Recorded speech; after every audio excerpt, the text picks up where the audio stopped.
Hello learners, আমাদের YouTube channel WBPSC GS 101-এ তোমাদের সবাইকে স্বাগত। তো আজকে আমরা আলোচনা করব স্ট্রাগল ফর স্বরাজ, যেটা তোমাদের এক্সাম পয়েন্ট অফ ভিউ থেকে খুব ইম্পর্টেন্ট হবে। তো তোমরা ভালো করে কিন্তু ক্লাস করবে। যদি কোথাও কোনো অসুবিধা হয় আমাকে অবশ্যই কমেন্ট সেকশনে কিন্তু জানাবে। তো আজকে আমরা যেটা শুরু করব প্রথম, সেটা হচ্ছে আমাদের স্ট্রাগল ফর স্বরাজ, ঠিক আছে, যেটা কিন্তু খুব ইম্পর্টেন্ট তোমাদের এক্সাম পয়েন্ট অফ ভিউ থেকে। তো লেসন প্রেজেন্টেড বাই মি।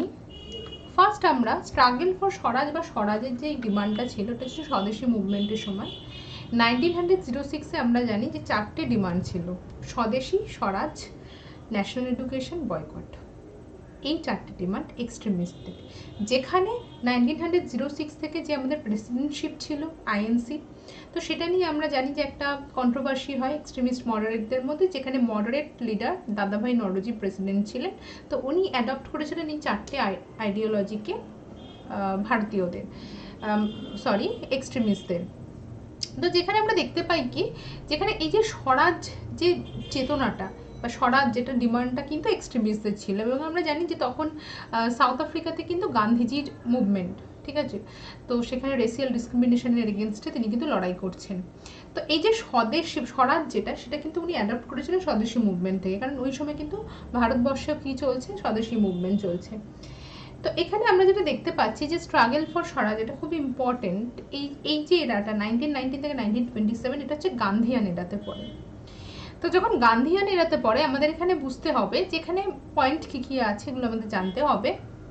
তার আগে আমি বলতে চাই যে এই যে স্বদেশী মুভমেন্ট, এটা খুব ইম্পর্টেন্ট। যে আমরা তার আগে আমরা জানি যে স্বরাজ চেতনা আমরা দয়ানন্দ সরস্বতী আমরা পাই এই টার্ম, বা এটা কিন্তু খুব ইম্পর্টেন্ট যে এখানে কিন্তু এই যে গান্ধিয়ান ফেজ যেটা আমরা বলি যে mass movement, non cooperation movement, উনি ভারতবর্ষে বা অল ইন্ডিয়া মুভমেন্টে প্রথম স্বরাজকে এস্টাবলিশ করার কিন্তু চিন্তাভাবনা করেছেন। কিন্তু স্বরাজের ডিমান্ড কিন্তু এর আগেও ছিল, যেখানে আমরা জানি যে বাল গঙ্গাধর তিলকের বিখ্যাত কোটেশন রয়েছে, ঠিক আছে, স্বরাজ ইজ মাই বার্থ রাইট, ঠিক আছে।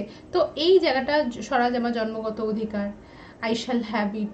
তো এই জায়গাটা কিন্তু আমাদেরকে জানতে হবে যে the third and the last phase of the national movement began in 1919, when the era of the popular mass movement was initiated. A new political situation was maturing during the war years 1914 to 18.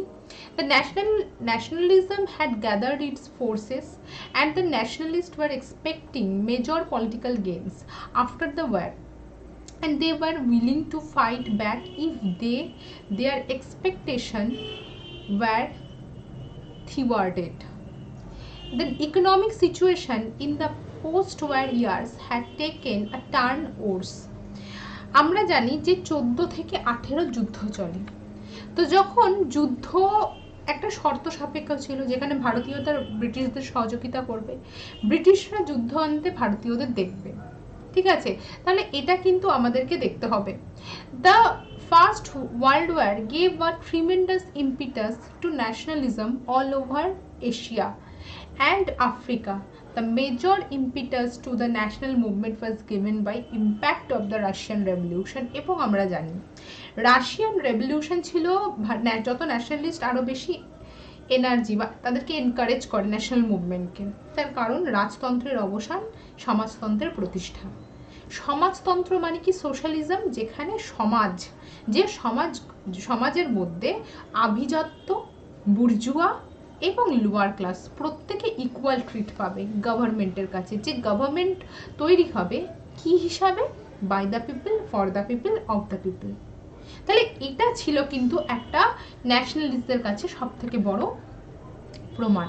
তো এখানে তাদের কাছে একটা energy, বা তাদেরকে encourage করে এই Russian revolution.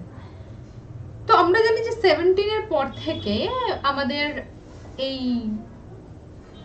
Lenin, বা তারপরে আমরা জানি যে ভারতবর্ষে আমরা জানি যে আমাদের এম.এন. রয় কমিউনিস্ট পার্টি এস্টাবলিশ করা 20-তে, 25-এ ভারতবর্ষে কমিউনিস্ট পার্টি আসে। তো এখানে কমিউনিস্ট পার্টি না, স্বরাজের জন্য কি লড়াই? আমরা স্বরাজের জন্য কি দেখি? হোম রুল মুভমেন্টে, যেখানে কিন্তু ছিল ডোমিনিয়ন স্ট্যাটাস এবং স্বরাজ লাভ। তাহলে এগুলো কিন্তু আমাদেরকে বুঝতে হবে। প্রথম ডিমান্ড কোথায় ছিল? স্বদেশী মুভমেন্টে, ঠিক আছে। তো এবার বিষয়টা হচ্ছে তাহলে এই যে এরাটা 1927টা গান্ধীয়ান, এটা গান্ধীজির ডিমান্ড। এখানে আমরা দেখতে পাচ্ছি on 7th November 1917 the Bolshevik party led by Lenin overthrew the Tsarism regime in Russia and declared the formation of the first socialist state, the Soviet Union, in the history of the world. The new Soviet regime electrified the colonial world by unilaterally renouncing the imperialist rights in the China and other part of the Asia. The nationalist movement in India was also affected by the fact that the rest of the Afro-Asian world was also convulsed by the nationalist agitation after the war. Next যেটা আমরা দেখতে পাবো যে এখানে আমরা তাহলে যে স্বরাজ চেতনাটা পেলাম, এই স্বরাজ চেতনাটা কিভাবে ব্যবহার করা হয়, এটা পুরোটাই হচ্ছে একটা সমাজকে ঘিরে, যে সমাজের ওপর কিভাবে এফেক্ট করছে। স্বরাজ মানে কি, নিজস্ব রুলকে এস্টাবলিশ করা, রুল হবে বাই ইন্ডিয়ানস, এটা ডিমান্ড। কাদের আন্ডারে? ডোমিনিয়নের আন্ডারে। যেখানে আমরা দেখতে পাচ্ছি স্বরাজকে কতগুলো লেভেলে রয়েছে, মানে কোন কোন জায়গায় এফেক্ট। ইন্ডিভিজুয়াল লেভেলে স্বরাজ কাকে বলে, সোশ্যাল লেভেলে স্বরাজ কাকে বলে, পলিটিক্যাল লেভেলে স্বরাজ কাকে বলে, ইকোনমিক স্বরাজ কাকে বলে, কালচারালের স্বরাজ কাকে বলে, এগুলো জানতে হবে। তো ইন্ডিভিজুয়াল লেভেলে আমরা প্রথমেই দেখতে পাচ্ছি self control of desires and passions, ঠিক আছে, এটা নাম্বার 1। তারপর আমরা দেখতে পাচ্ছি সোশ্যাল লেভেলে দেখতে পাচ্ছি এন্ডিং আনটাচেবিলিটি। তার মানে হচ্ছে প্রথম হচ্ছে নিজস্ব, যদি আমি একজন দায়িত্ববান লিডার হই তাহলে আগে কি দরকার, সেলফ কন্ট্রোল দরকার। সেলফ কন্ট্রোল না হলে আমি লিডার হতে পারবো না, যেটা গান্ধীজির মধ্যে ছিল। যখন আমরা ফোনিক্স আশ্রম এস্টাবলিশ হই, যে একটা সাধারণ জীবনযাপন করা, আমি যদি এক্সপেন্সিভ লাইফ লিড করি তাহলে আমি লিড করতে পারবো না, কারণ আমি যদি লিডার হই তখন আমাকে সমাজকে নিয়ে চিন্তা করতে হবে। আভিজাত্যরাও থাকবে, পোর সেকশনও থাকবে, মিডল ক্লাসও থাকবে, আমি সবার লিডার। এই জিনিসটা কিন্তু থাকবে না যদি সব ডিজায়ার আমি পূরণ করতে চাই। স্বরাজ হচ্ছে সোশ্যাল লেভেলে কেমন, সোসাইটিতে কি করতে হবে, যত রকম নেগেটিভ ইম্প্যাক্ট আছে সেগুলোকে দূর করা, যেমন আমাদের সমাজে আনটাচেবিলিটি এবং সাম্প্রদায়িকতা, অস্পৃশ্যতা, সাম্প্রদায়িকতা দূর করা। পলিটিক্যাল ক্ষেত্রে কি, ডেমোক্রেটিক ডিসেন্ট্রালাইজেশন এস্টাবলিশ করা, বিকেন্দ্রীকরণ, কেন্দ্রের ক্ষমতা, রাজ্যের ক্ষমতা,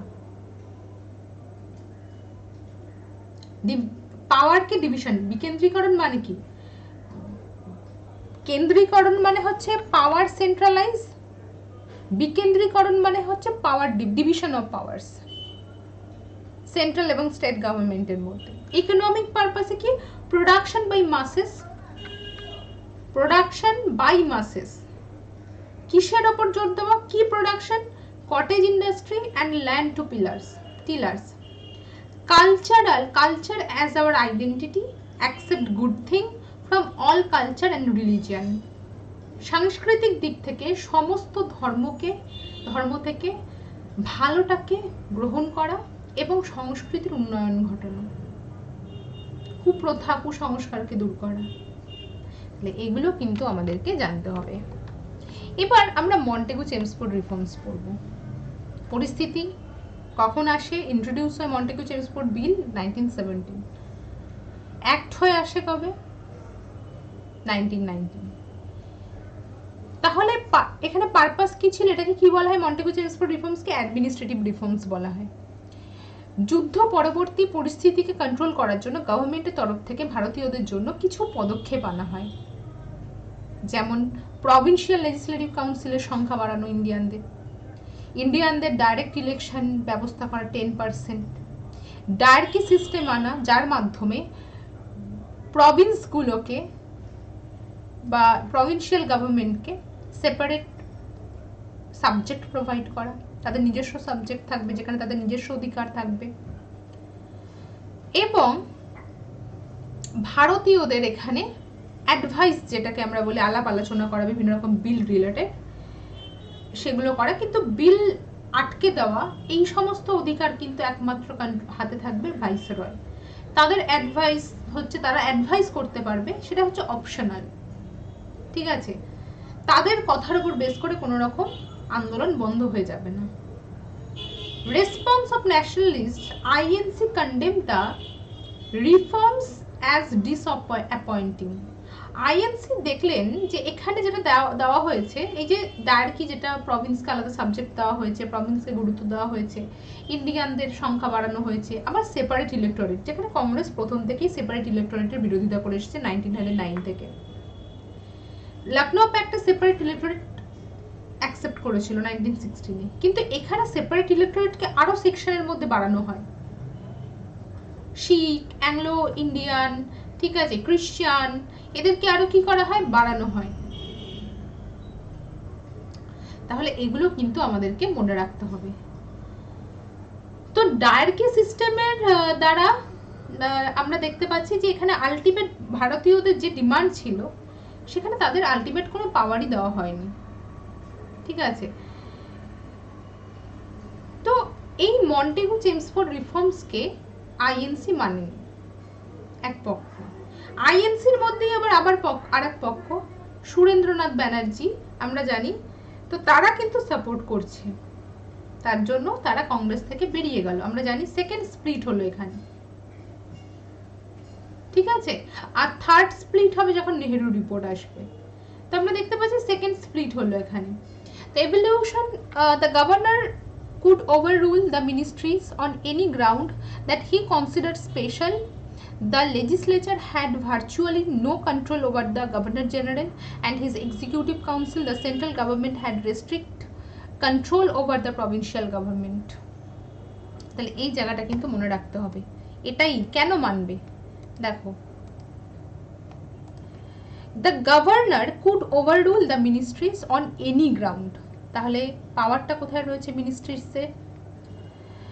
The legislature had virtually no control over governor general.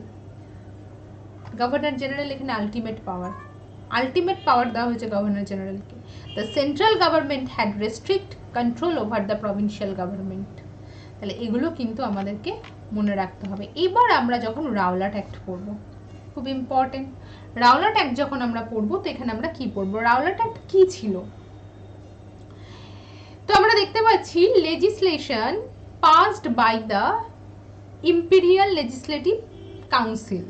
The legislature of British India, the acts allowed certain political cases to be tried without juries and permitted interment suspects without trial. Their object was to replace the repressive provision of the Wartime Defense of India Act, যেটাকে replace করা হয়েছে defence of India অ্যাক্টকে। Defence of India act এসেছিল 1915-এ, যেখানে গদরের movement বা গদরিস্টদের repress করার জন্য, গদর মুভমেন্টকে কন্ট্রোল করার জন্য, এবং আমরা জানি 241 জন, যেখানে 41 জনের ফাঁসি, 200 জনের জেল হয়। এই 200 জনই পরবর্তীকালে, যখন ডিফেন্স অফ ইন্ডিয়া অ্যাক্টের কথা বলছি, যখন বেরিয়ে যায়, তখন তারা এস্টাবলিশ করে কীর্তি কিষাণ পার্টি। তাহলে এগুলো কিন্তু আমাদেরকে মনে রাখতে হবে যে আমাদের রাওলাট অ্যাক্টের পূর্বসূরি হচ্ছে defence India act. Defence India অ্যাক্টের আগে আমরা দেখেছি বেঙ্গল রেগুলেশন অ্যাক্ট, যেখানে আমাদের ননিওয়ালা দেবীকে প্রথম অ্যারেস্ট করা হয়, এবং এর পরে হচ্ছে আবার ফের ডিফেন্স অফ ইন্ডিয়া অ্যাক্ট আসে যখন দ্বিতীয় বিশ্বযুদ্ধের সময় 1939-এ। তাহলে এগুলোকে কি বলে, গভর্নমেন্ট রিপ্রেশন পলিসি। এই পরিস্থিতিতে আমরা দেখতে পাচ্ছি গভর্নমেন্ট একদিকে, এটা একটা পলিসি, গভর্নমেন্ট একটা পলিসি নিল, এক হাতে সে ক্যারট অর্থাৎ ফল দিচ্ছে, এক হাতে সে স্টিক দিচ্ছে, মানে একদিকে হচ্ছে ইন্ডিয়ানদের জন্য, একদিকে হচ্ছে রিপ্রেসের জন্য।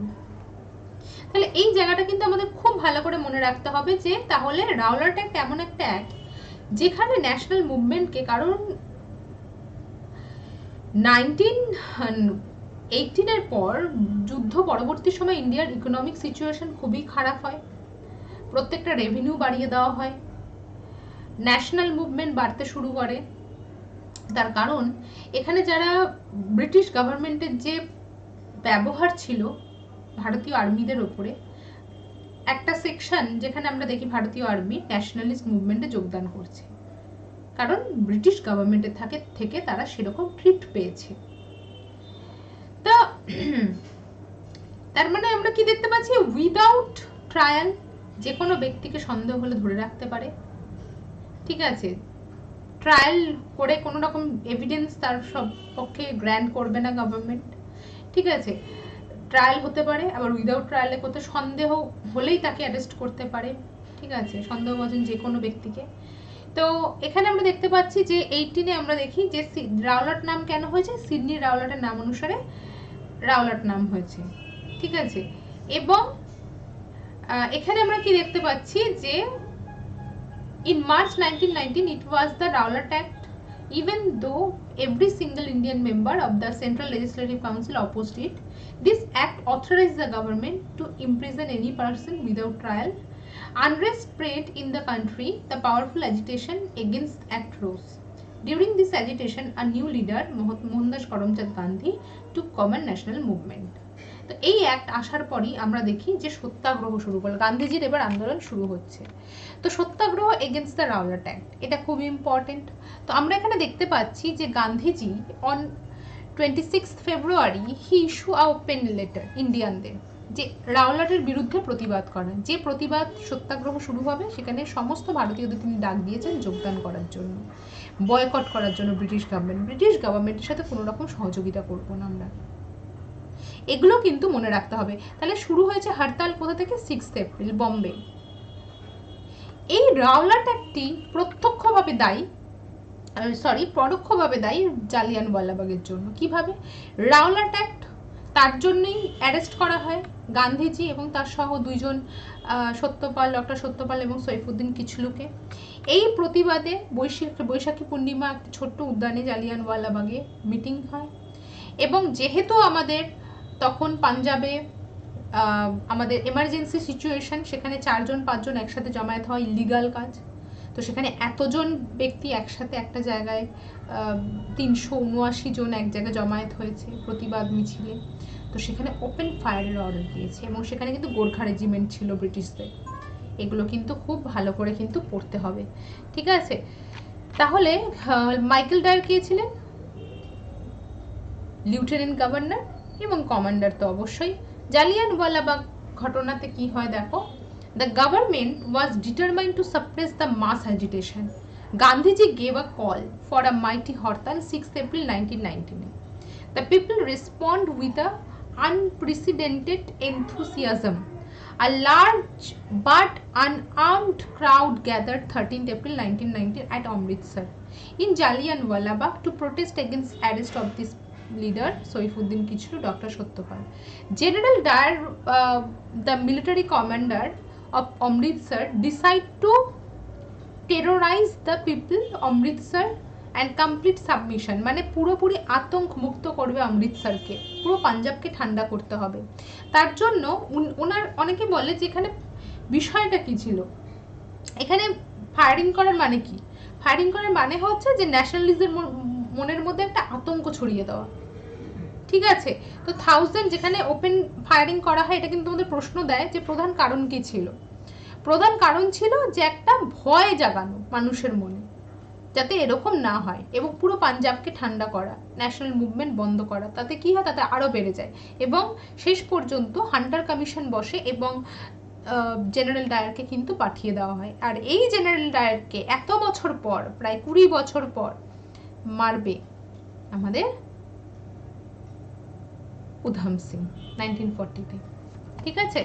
তো আমরা জানি যে কিভাবে প্রোটেস্ট হয়, কি হয়, রবীন্দ্রনাথ টেগর, তারপরে আমরা গান্ধীজি, ঠিক আছে। গান্ধীজি যদিও বলা হয় যে জালিয়ানওয়ালা বা খিলাফত ইস্যুর জন্য উনি কাইজার-ই হিন্দ ত্যাগ করেন, যে কাইজার-ই হিন্দ ওনাকে দেওয়া হয়েছিল 15-এ, রবীন্দ্রনাথ টেগরকেও দেওয়া হয়েছিল 1915-এ নাইটহুড, এবং কাইজার-ই হিন্দ 1915-এর সিচুয়েশনটা ছিল যে যখন আমাদের সারা ওয়ার্ল্ড জুড়ে ব্রিটিশারদের যখন অপমান হচ্ছে, যখন কথা হচ্ছে, তখন ভারতীয় যারা আভিজাত্য সম্প্রদায়, যারা গুণী ইন্টেলেকচুয়াল পিপল, তারা যদি তাদেরকে যদি সাপোর্টার তৈরি করে দেওয়া হয় বিশ্বের কাছে ব্রিটিশদের, তাহলে কি হবে, তাহলে এই যে কথা, এই যে সমালোচনা, তার মানে কি তারা সাপোর্ট করছে? তার মানে ইন্ডিয়ার যারা গুণী ব্যক্তি, জ্ঞানী গুণী ব্যক্তি, তারা সাপোর্ট করছে।